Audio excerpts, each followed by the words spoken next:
right before our eyes. Second stage.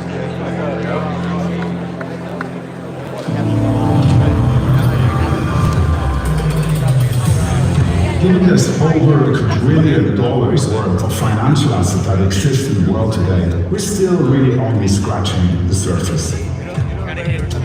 I'm a huge believer in financial freedom that blockchain and cryptocurrency will bring. The existing financial market is one thing, there's a new financial market emerging as well. Banks will integrate blockchain solutions to improve trust and transparency. DeFi will become the global infrastructure for traditional finance. Interoperability is really at the heart of that whole blockchain ecosystem where each chain can really do what it does best. You know, it's such a privilege to see the things that people are building and to really engage one-to-one. It's not an abstract. It's here in this room. It's at this event.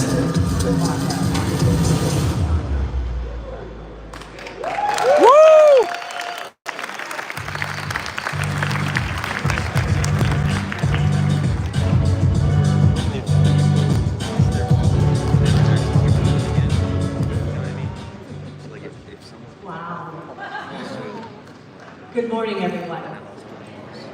Good morning. First of all, welcome to APEX, the largest annual summit for the XRP-led community. We are so thrilled to have you here in beautiful Singapore.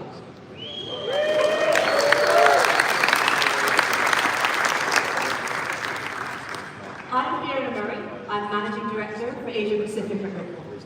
And I'm Lena Thorson, Director of Corporate Adoption at XRPL Commons.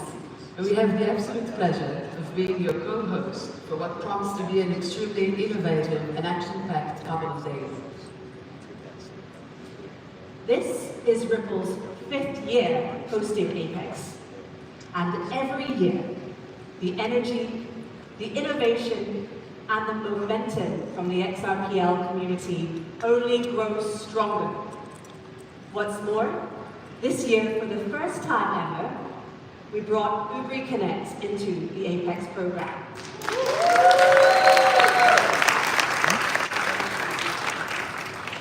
Ubri Connect is an annual conference which brings together researchers and thought leaders from our university blockchain research initiative.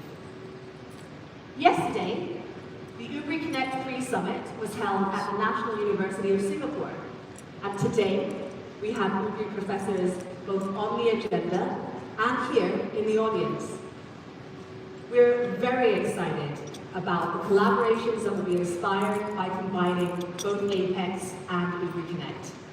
And we should also mention the official APEX 2025 hackathon, which took place over the weekend and saw almost 300 developers, all competing for a prize of $30,000.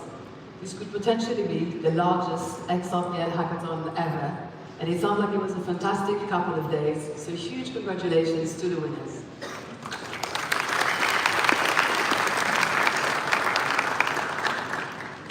Now, back to this year's APEX. The agenda features over a dozen powerful keynotes and more than 70 breakout sessions to choose from, all led by pioneers contributing and building the future on the XRP ledger. So, whether you're a developer, an entrepreneur, an investor, or a researcher, you're in for an incredible lineup of keynotes, of technical deep dives, of workshops, and networking opportunities. And before we dive in, just a bit of a housekeeping. Lunch will be served next room at the canning room, and for all your cafe needs, please don't miss the XRP Cafe, just outside the Partners Showcase. It's an excellent spot to reconnect and recharge. And don't forget to download our Ripple Events app, your go-to guide for APEX. You can browse the agenda, find your way to different stages and activations, and even schedule meetings with other attendees. If you set up a meeting, head over to the networking zone where we set up a lounge space for you. And we're also closing day one in style, so please join us tonight at Singapore's iconic flower room for a night of celebration featuring a very special performance by Paula and Pam.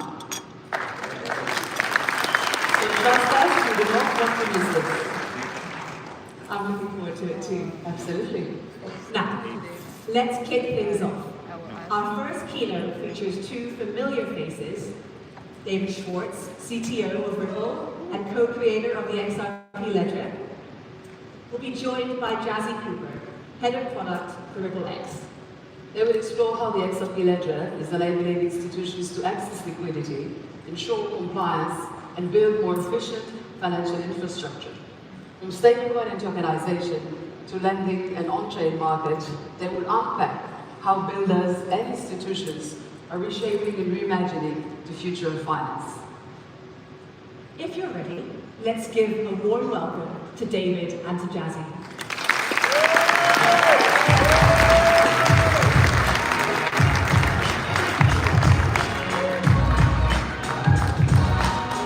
Hey everyone.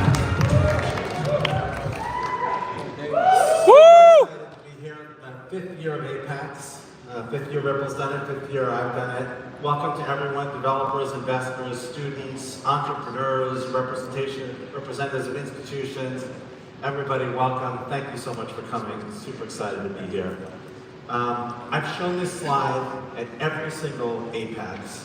Shows that the XRP Ledger, the growth is real. It shows a shift and scale over more than 13 years.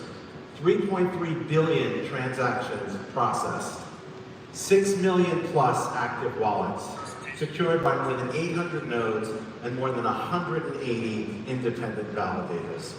So proven track record of reliability and decentralization.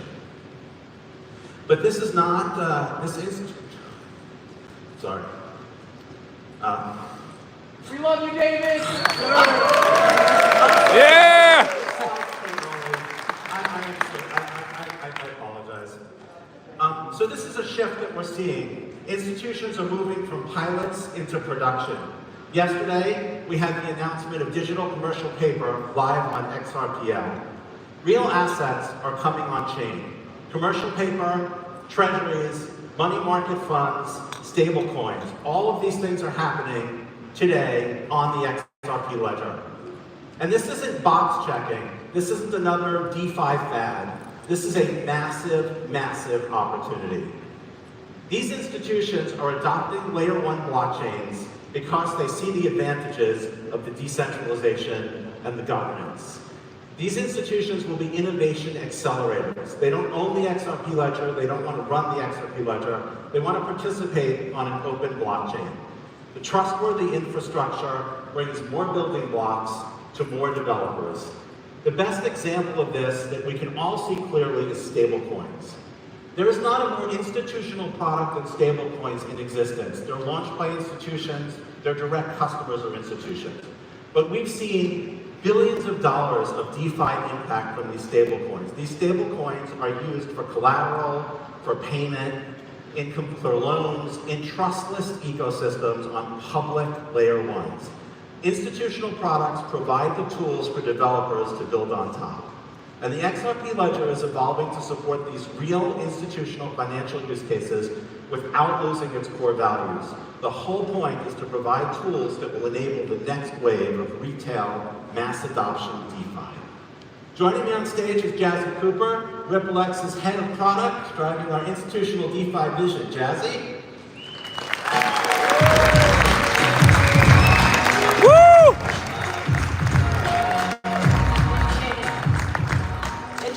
We're at a turning point.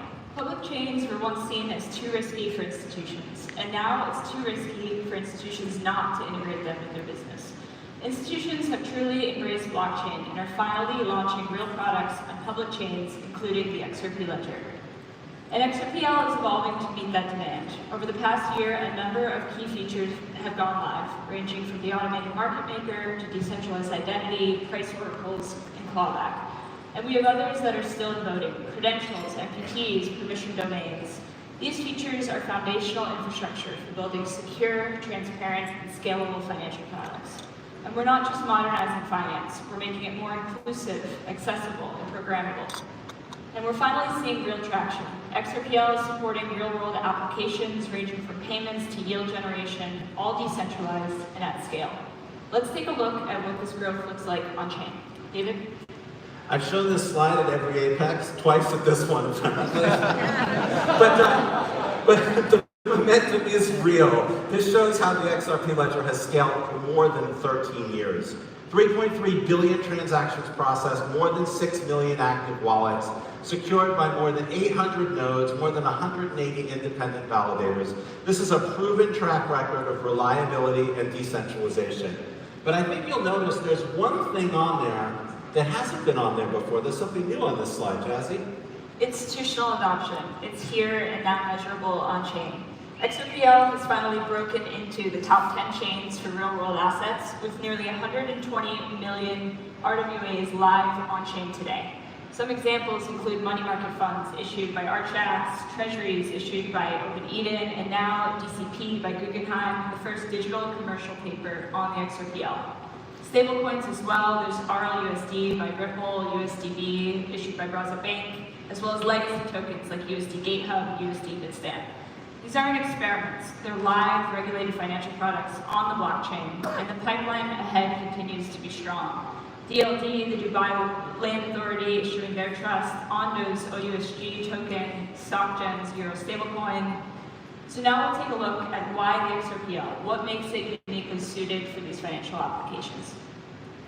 You know, I hear that a lot. What makes the XRP ledger different? What is the XRP ledger's purpose? Well, it was built for a purpose. Many blockchains were built for different purposes. Bitcoin, the first blockchain, designed to be digital scarcity, like store of value, a means of exchange. What can you do with the Bitcoin blockchain? You can hold and transfer Bitcoin. That's useful, but that's about all it does. Ethereum went completely in the opposite direction with smart contracts and open-ended programmability. It kind of made an app store approach for blockchain where you can build and launch your own applications from the ground up on the blockchain. The XRP ledger carves a niche in the middle. It was designed in 2012 specifically for financial applications, focusing first on payments. The architecture prioritizes speed and reliability, low-cost transactions and predictable transaction costs, and seamless enterprise-grade integration. It wasn't trying to do everything, but it was focused on targeting real-world financial use cases exceptionally well. So what are those real-world financial use cases? Well, it built that core set of financial functions like issuing assets, sending and receiving payments, trading via DEX, credit origination, all at the protocol level. So there was no need for added layers, no need for developing smart contracts, none of the risks or costs associated with smart contracts. With fewer moving parts, fewer risks, and better performance, it was easier for developers. What did that look like? Finality of around 4 or 5 seconds. Fees way under a penny and predictable. And no protocol level breaches in more than 10 years. But beyond speed, the tools were significant as well. Built-in compliance tools like issuer controls, transfer restrictions, native aggregated liquidity through order books, and now the AMM, growing cross-chain interoperability. Bottom line, institutions and retail developers get production-grade financial infrastructure, ready to integrate with simple APIs.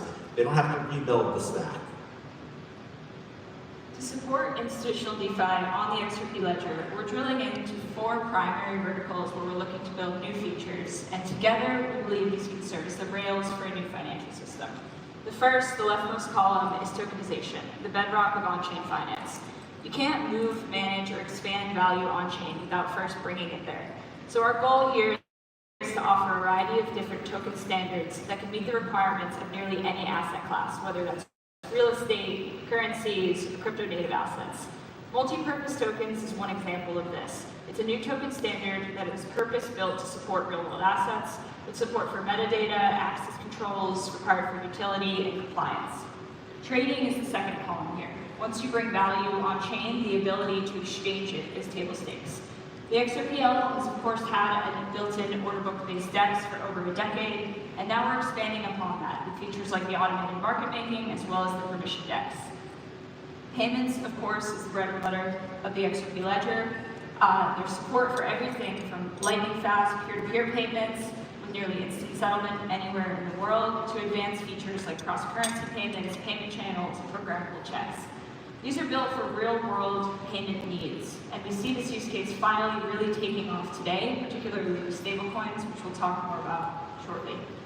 Lending, finally, is the last column here. Credit, of course, is a cornerstone of the financial system, and it powers everything from daily spend to institutional growth. This is a core vertical that we need to solve for, and so we're adding a native lending protocol on XRPL that will support credit origination on-chain, as well as over-collateralized lending, starting with the EVM sidechain and hopefully mainnet in the future as well. These are designed to meet both the needs of DeFi users as well as institutions that require risk and compliance. All of these capabilities tie together to provide a strong developer foundation. Liquidity through built-in order books, auto-bridging across assets, and now the AMM. Native liquidity providing efficiency for payments, trading, and lending.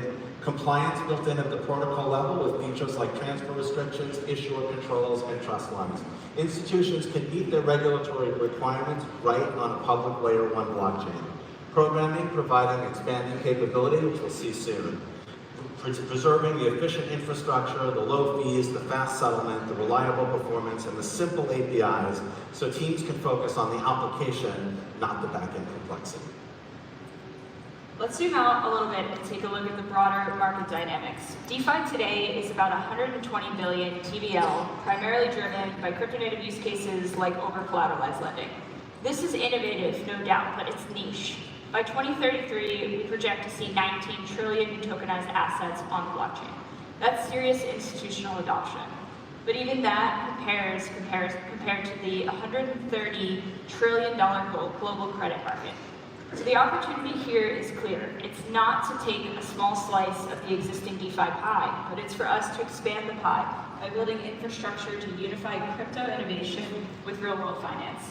Institutions can also benefit from modernizing their rails with increased transparency, speed, and efficiency, all of which blockchain offers. These institutional assets will bring new sources of liquidity to the ecosystem, creating predictable flows and higher volume across the DEX. Developers will have access to high-quality collateral and enterprise tools, opening doors for new applications like tokenized lending markets, cross-border payment rails, and innovations we haven't even imagined yet. This is not a shift away from DeFi or the community. This is about expanding the toolkit, making the XRP ledger more capable for everyone building on it. So what are institutions actually looking to build on-chain today? There are 3 use cases I want to call out today that are rising to the top, and we're really leaning into them. The first is stablecoin-based payments. This shouldn't be a surprise. It's already live on XRPL today, both the feature set as well as use case, as well as actual applications that have volume. These power compliant cross-border payments. The average cost today to send a $200 payment, for example, on traditional rails is about just over 6%. The cost to do this using stablecoins drops down to 0.5% to 3%. So it really just cuts the cost in half, and this is a no-brainer. Collateral management is the second use case we're seeing gain a lot of traction. Today, only a fraction of eligible assets are usable as collateral, and moving these assets is slow, expensive, and full of friction. Tokenization changes this entirely. On-chain collateral can move in real time, peer-to-peer, with full transparency and programmability. If we take a look at the scale of this opportunity, there's currently about $255 trillion worth of marketable securities worldwide, and only about 30 trillion of these are actively used as collateral. By bringing these onto the blockchain, adding liquidity, and reducing counterparty risk, the opportunity here is clear. Finally, trade finance. This is another big use case that continues to be growing on the blockchain. Right now, trade finance is slow, fragmented, and paper-heavy. Deals rely on physical documents, manual reconciliation.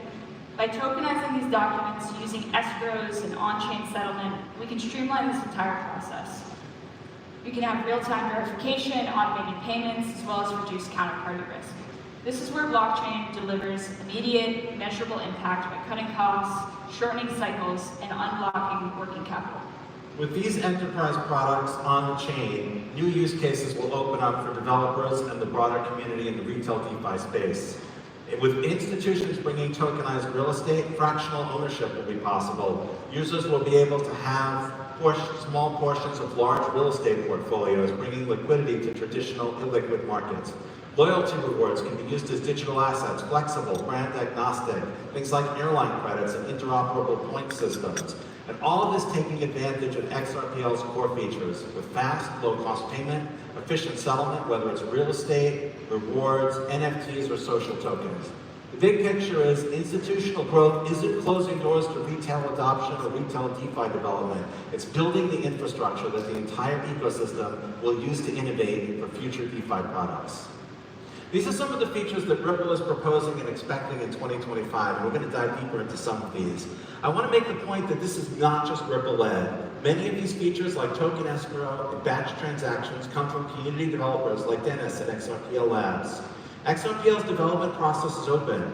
If an idea solves a real problem and the community supports it, it can get adopted.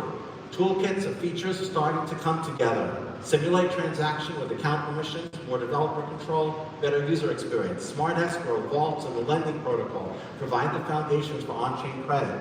Permission DEX with multi-purpose tokens enables compliant trading and programmable token behavior, like non-transferable tokens or gated access.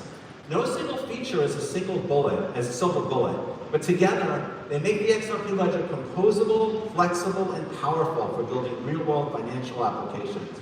You're going to need to be able to combine them. This is what's really special and exciting about our current approach to building new protocols like the permission DEX and lending protocol. It's modular. We're not building monolithic end-to-end protocols, but rather these are building blocks that are on the protocol layer, or you can think of them as money Legos, which can be pieced together in many different ways. This is how XRPL can become truly composable. Let's look at an example flow. If you start with an NPT token, for example, to create custom asset logic, say non-transferable or limited transferability tokens, you can deposit these into a single asset vault, and now you have programmable collateral or trust minimized lending. From there, you can leverage permission domains for compliant access control, or keep the protocol entirely permissionless. The end result here is infrastructure that supports regular DeFi, institutional DeFi, or something new entirely. It's truly up to the developer. Permission DEX is a feature I'm personally very excited about. It builds on one of the XRP Ledger's core strengths, native payments and trading right at the protocol layer. The XRP Ledger's built-in DEX has always enabled seamless access to exchange, but access has always been wide open. The permission DEX introduces more fine-grained controls over who can interact with what, based on credentials, jurisdictions, or other criteria. It's the same DEX infrastructure, but extended. It's not fragmented, it's not centralized. This unlocks new flexibility. You can issue unrestricted or constrained assets. You can have compliance rules, gated access, enterprise loyalty. It doesn't close off innovation, but expands what developers can build by letting them define asset behavior and market rules on their terms. Institutions can define permission domains on the XRP ledger and set rules around who can interact with what. And this won't just be institutions interacting with other institutions. The rule to get into a permission domain might just be that you're not a terrorist. So all of you guys, well, probably not that kind, but all of you guys will be able to interact with these permission domains. There's no new infrastructure. Offers go to the native DEX, but they only execute if counterparties meet the domain rules. It's decentralized, compliance-friendly, adds control without adding fragmentation or centralized custody. And one important point to highlight is this isn't a walled garden like we've seen attempted and failed in other instances. It's not a private chain or completely isolated DEX protocol. It's a gated section of the existing public decentralized exchange, which has tremendous advantages. For example, users that are eligible to participate both in the permission DEX as well as the primary open DEX can participate in both and arbitrage the two systems for financial gain, equalizing them and creating a more liquid market on both sides. The permission DEX isn't a new system. It's built on the existing DEX with enhanced access controls. In this example, we see two offers, one inside a permission domain, one outside it. They could both be made by the same person. They could both use XRP as the source of liquidity.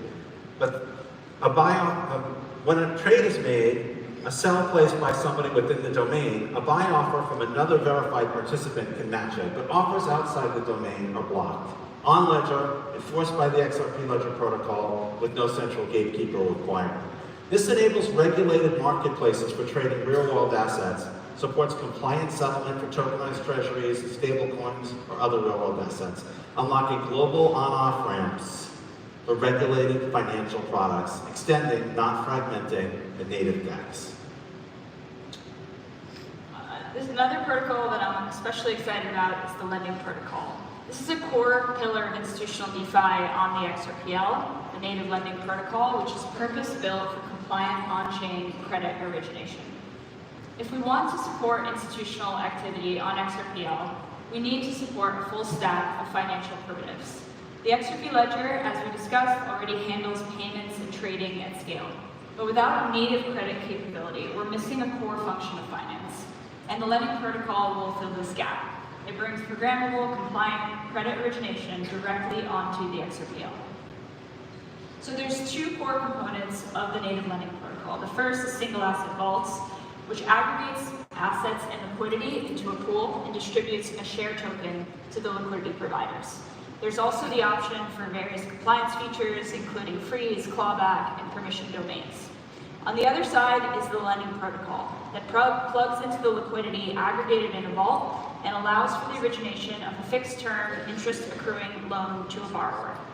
There's also features built in for risk management, including borrower underwriting, as well as collateral held by a third-party custodian, for example. There's also a built-in first loss capital protection scheme as well for risk management. So why does this matter? Institutions now have a compliant framework for credit origination, and this allows for secure, efficient, programmable lending, all on the public chain.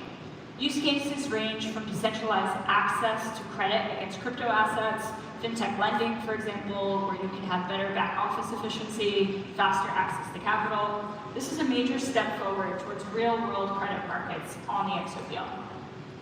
Programmability, of course, very important to me. XRP Ledger was built for simplicity, performance, and reliability, especially for finance. We have core features, tokens, escrows, DEX, AMM. They're efficient and secure. But developers want more flexibility. And that's why Ripple and the community are collaborating on native programmability to bring more customization to core protocol features. At first, that's going to probably be through extensions, things that let you enhance existing XRP Ledger features like escrows or AMMs. Think of it as making the native tools smarter without rebuilding them. Powered by a WASM-based virtual machine that is lightweight, efficient, and permissionless, it will keep the XRP Ledger's reliability and speed while enabling custom logic. Over the longer term, we're exploring full smart contract capability on the XRP Ledger with the community. The goal is to support both smart features for common needs and smart contracts for advanced use cases. The first smart feature that we're proposing is Smart Escrow. Many of you are probably familiar with the XRP Ledger's native escrow feature, used for time-based release of funds or conditional payments. But for more complex scenarios, we're introducing Smart Escrow, programmable escrows that can use WASM-based custom logic. This doesn't replace escrow, it's an extension of the existing feature with custom conditions. This can be used for things like notary escrow, where a third party commands the release of the escrow, credential-based escrow, recipient has to have a credential or NFT, cascading escrows for multi-step transactions in fields like real estate, trustless swaps, option-style escrow, where the release is based on external data or price oracle.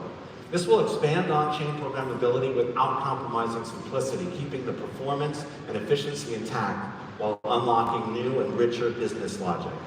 Smart Escrow is just the beginning. Any XRP Ledger feature could become smart through this extensions framework. We're looking for community input on what to prioritize next and what new use cases this extension model can target. We want this to be an open and collaborative process with developers to start experimenting now. Alongside native programmability, the EVM sidechain is the other avenue for adding programmability to the XRP ecosystem. XRPL's EVM sidechain is on track to go live this quarter. Testing is underway with infrastructure partners to ensure it's secure, scalable, and production ready. Once live, full EVM compatibility will be available within the XRPL ecosystem. So why does this matter? Now, developers will have the ability to deploy Solidity-based smart contracts and their existing apps without having to rewrite their code. This unlocks XRP liquidity and now yield opportunities as well. And it also brings Ethereum-based tooling like MetaMask, Hardhat, and Remix all into the XRPL ecosystem. We're excited to announce a handful of early application partners confirmed for launch. Vertex, which will offer perps DEX, Strobe, which will offer a money market protocol, Squid for cross-chain bridging and swaps, and Secure for leverage AMM and margin. What's neat about all these applications is they'll be accessible directly from your XRPL mainnet wallet without having to manually bridge because they're built cross-chain. The XRP Ledger offers robust native features with more coming soon, built directly into the protocol layer with fewer dependencies and a cleaner architecture. Docs are live, tools are improving, the ecosystem is open. It's a great time to contribute. Developers are essential to reshaping what's coming next. If you're exploring payments, credit, or digital assets, the XRPL is ready. Infrastructure is compliant, scalable, and production grade. And most importantly, you'll be building alongside a global open source community.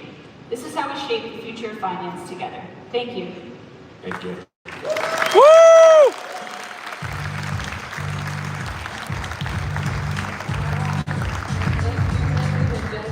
Truly remarkable to see the growth throughout the XRP Ledger and the ongoing development throughout the years. Up next, we have a very talented group of people joining us from the XRPL Foundation. This group of speakers will dive into the Foundation's milestones, share their insights on governance and strategy, and explore how they're working to grow the ecosystem, supporting the innovation, while also maintaining the community engagement. The session is led by David Shiri, President at XRPL Commons, and features Matt Mankins, Interim Executive Director at the XRPL Foundation, Luke Judges, Partner Director at Ripple, Robert Chioro, COO at XRPL Labs, and Fabio Marzella, Manager at Exauda. Please join me in welcoming this truly remarkable group of people.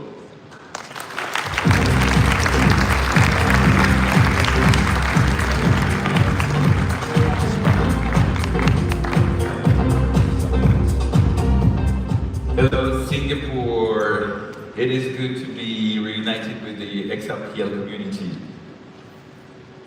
So many friendly faces in the audience, but also new faces as we witness the growth of our community. So if it's your first time at Apex, welcome. And let me tell you, it won't be the last.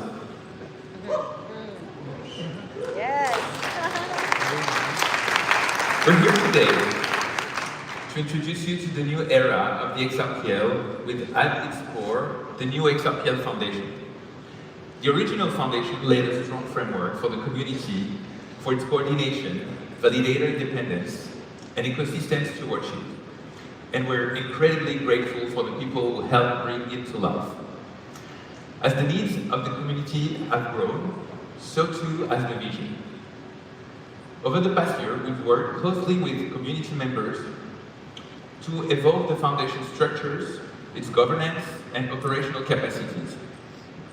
As part of this transition, core assets such as the XRPL Foundation domains, the branding, infrastructure accounts, have been smoothly handed over, ensuring continuity as we move forward with a renewed mission and the resources to deliver on it. We have here on stage the group that really started it. I'm David Chiri, the president of XRPL Commons. We're a non-profit established in Paris and France, and our mission is to elevate the builders of the XRPL community. It is my pleasure to share the stage with the leadership team forming the new XRPL Foundation. Matt Mankins, Interim Executive Director of the Foundation, and the other founding members of the XRPL Foundation. Robert Chiru, COO at XRPL Labs, Luke Judges, Partner Director at Ripple, and Fabio Martella, Manager at Exauda. Maybe we'll go for a round of introductions first. Thank you, David. It's good to be here. I'm Matt Mankins with the XRP Ledger Foundation. It's great to be back at Apex. It's great to be back in Singapore. I guess some things never change. 25 years ago, I was here starting my first company, SFTP.com. Today, I'm proud to be back supporting another world-changing ecosystem with letters, the XRPL. Luke? Hey everyone, I'm Nick Judges. I'm Ripple's delegated board member. Basically the guy that I'm normally the only one that shows up in a suit, but everyone clearly felt the need to dress up for this occasion. Over the past year, I've been supporting the foundation to make a smooth transition, ensuring it has the structure, resources, and strategic support needed to make a meaningful and lasting impact on the ecosystem. Thank you. Hi everyone, I'm Robert Cure, COO of XRPL Labs and the board member of the XRPL Foundation. It's an honor to be here for 3 years in a row now, representing a powerhouse of a team that many of you know, the makers of Saman, building tools, infrastructure, and products that help move the ecosystem forward. Over to you, Fabio. Thanks, Robert. Hi, I'm Fabio Manzella. I'm the co-founder and manager of the ZAO. The ZAO is represented on the board of the XRPL Foundation to give the community a voice for everyone in the XRPL. Robert, maybe you can kick off the conversation by sharing with the audience the vision for the new foundation. Thank you, David. Let me start by sharing what drives us at the foundation. Our vision is what keeps us grounded, focused, and shapes the way we move forward. Think of it as you would of the North Star. It's always pointing us in the right direction and helping us move forward. The vision of the foundation, as written in the bylaws, is to promote and assist the community as well as operations of the network and support the XRPL ecosystem with the overall aim of ensuring that the protocol functions in an open and transparent manner. When we first came together in Paris about a year ago now, with everybody you see on the stage and other ecosystem members, it quickly became clear that everybody is on the same page when it comes to what the foundation basically has to do, what the vision should be. And you see that reflected here on the stage and in the audience as well. And it's not just about values, it's about priorities. And the foundation is here to make sure that the XRPL remains healthy, transparent, and operational, not just in theory, but in practice. That means supporting the people who build, maintain, and rely on the protocol every single day. It means infrastructure, governance, tooling, transparency, and above all, accountability. David, back to you. Thank you, Robert. Well, it's good to set the stage with a shared definition of what a healthy protocol is. So, in November, when we brought together a group of builders from the XRPL community to understand what it should look like. So, this included representatives from XRPL Labs, XRP Scan, FreePay, Anodos, RippleX, and others. And we came up with this definition. So, a healthy protocol must be reliable in both performance and safety. And XRPL's core infrastructure, especially RippleD, has proven resilient for over more than a decade now, even under high load or attack. Security is not just about encryption, it's about predictable behavior, quick recovery, and resistance to exploitation at all layers. A healthy protocol must also be trusted and transparent. Trust, not just in a social manner, but also technical. So the XRPL code base is open source, and every upgrade or amendment goes through a public process. So in a nutshell, developers and validators can inspect, they can audit, and they can contribute to the network's evolution, ensuring that it remains accountable and tamper-proof. A healthy protocol is also actively maintained. So the XRPL and the core client, which is called RippleD, and all the ecosystem of tools are actively maintained by a growing community. This includes independent developers, contributors from RippleX, and infrastructure-focused organizations like the XRPL Foundation. And a healthy protocol just don't sit still. They're actively monitored, improved, and supported over time. Luke, why don't you take over for the rest? Thanks, David. So the protocol also needs to be innovative and remain competitive in the market. The XRPL has introduced a few new features like native AMMs and batch transactions, proving that innovation doesn't have to come at the cost of stability. It continuously evolves to offer developers with powerful new primitives without forcing breaking changes on users. It's sustainable, efficiency is built into the XRPL's DNA, its consensus algorithm is lightweight, requiring minimal energy, and transaction costs are measured in fractions of a second. This means it's economically sustainable for both developers and users today and at scale. It's also decentralized. So what does that mean? No single entity can control the XRP ledger today. Its validator network is diverse and globally distributed. Its open amendment process ensures that changes must be supported by a majority of trusted validators, not dictated from the top down. Healthy ecosystems don't live in silos. The XMPL is interoperable. It's designed to move valid data in and out through bridges, cross-chain protocols, and integration layers. Interoperability ensures that the XML isn't just a ledger, it's part of a broader, composable Internet of Value. Finally, we want to make sure this protocol, all of the great technology we built, is used. The XMPL has a healthy community today. There's over 6 million activated wallets. It has vibrant user demand across payments, NFTs, DeFi, and a wide variety of use cases. This adoption at scale creates network effects, builds resilience, and attracts even more builders. With that, I'll pass on to Matt to explain the Foundation's assets and what the Foundation's been getting up to for the last 6 months. Thank you so much, Luke. So far we've talked about the Foundation's vision and goals for our protocol, but to fully understand what we do, let's get concrete. And let's look at some of the assets we manage to support our ecosystem. At first, we own domain names. Our newest is xrpl.foundation. I invite you to have a look if you haven't already. And maybe you know this one, xrpl.org. This is the source of truth for our XRPL community. Maybe surprising for some of you, we also maintain trademarks globally, including the XRP mark. Of course, we also play a large part in maintaining open source code bases that power the network. Things that we mentioned like RippleD and several client libraries, such as xrpl.js. Not only do we maintain this, but we also publish them. We sign and publish and distribute these to platforms like NPM and PyPy, to name a few. And this is a wall of text. And this wall of text is very important. It implements the UNL, which is a trusted list of validator nodes that help the XRP ledger reach agreement and create new ledgers. The UNL is a key part of how the network stays in sync and secure, and publishing it is a core part of the Foundation. In short, we do what we need to keep the XRPL running smoothly, producing new ledgers as it's done every day for the past 13 years.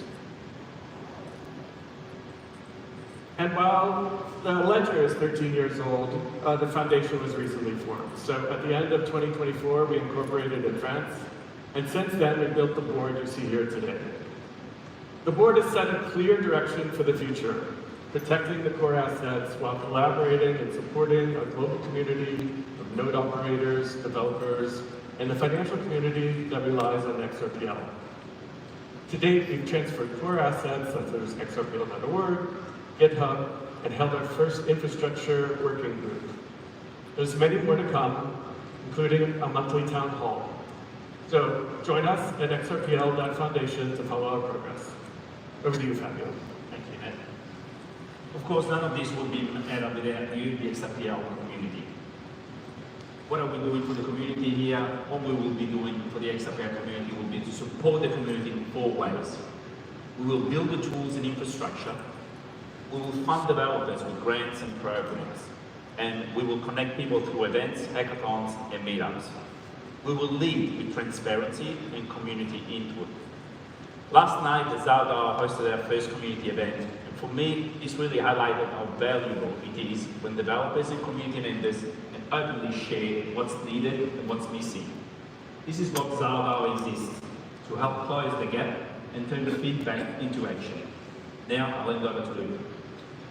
Thanks, Xavier. So let's talk a little bit about how all of you can get involved today and contribute to the future of the XRP ledger. So as we said, the Foundation exists to support the health and decentralization of the network. But that mission only works if the community get involved. We need all of your support here today. You'll see a few key working groups on the left. Some of these are already live, so the infrastructure working group, we have 50 participants come down and join. These are where some of the most meaningful contributions happen.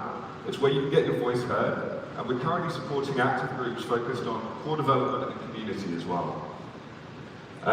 The infrastructure has everything to do with validator, coordination for data tooling and resiliency, and there's a few initiatives that we're working on to help really improve the processes. These working groups are supporting the background. You don't need to be a full-time developer. If you care about the future of the XRPL and want to help shape it, there's a seat at the table for all of you. On the right, we have a QR code that actually links to a waitlist for our membership program. So if anyone can get out their phone and scan the QR code, that would be great. I can't wait to see a number of you register to join the foundation, and think of this as a way to stay close to the foundation's mission, contribute to its sustainability, and get more involved in shaping the direction of the ecosystem. Membership isn't just symbolic, it comes with visibility into the foundation's initiatives, access to contributor channels, and the ability to propose ideas and vote on certain governance matters over time via the DAO and other means. So whether you want to write code, offer feedback, contribute infrastructure, or simply help strengthen the ecosystem from wherever you are in the world, we welcome your contribution.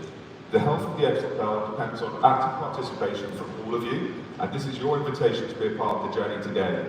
Scan the QR code and I'll hand over to David to take us home. Thank you. Thank you. That was a quick tour, but hopefully it gives you a sense of the progress that we've made and where we're headed. So, excuse me, organizer, I will just go out of our script for 2 seconds, because this is an important step for the foundation and also for the community. This feels like it's the first step. So I want to make sure we remember this first step and ask the community to participate, because this is the message. I'll go ahead and take a selfie with the whole room if you allow me to. Okay, guys? So try to put in.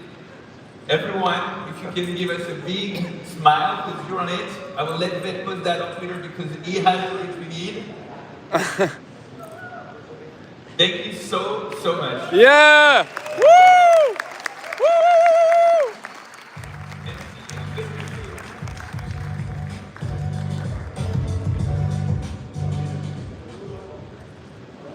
Thank you, David, Matt, Luke, Robert, and Fabio. Well done. Now, let's turn to how companies are building on the XRP ledger to further institutional adoption.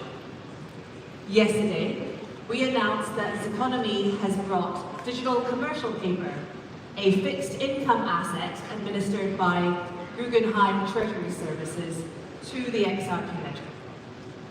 It is fantastic to see yet another type of institutional financial asset being tokenized on the XRP ledger.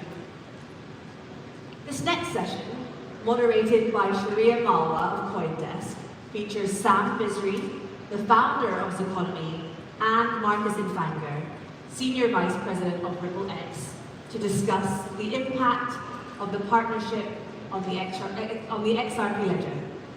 Now, over to you, Sharia.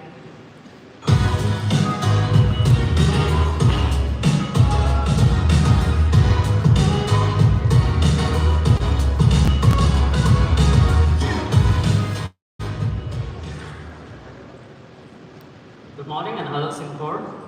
As Fiona just said, Ripple and Zeconomy announced the Moody's rated fixed income product is now live on the XRP ledger. The product has seen over 280 million in issuance since last year and is now available on chain for the first time. In today's session, we're going to get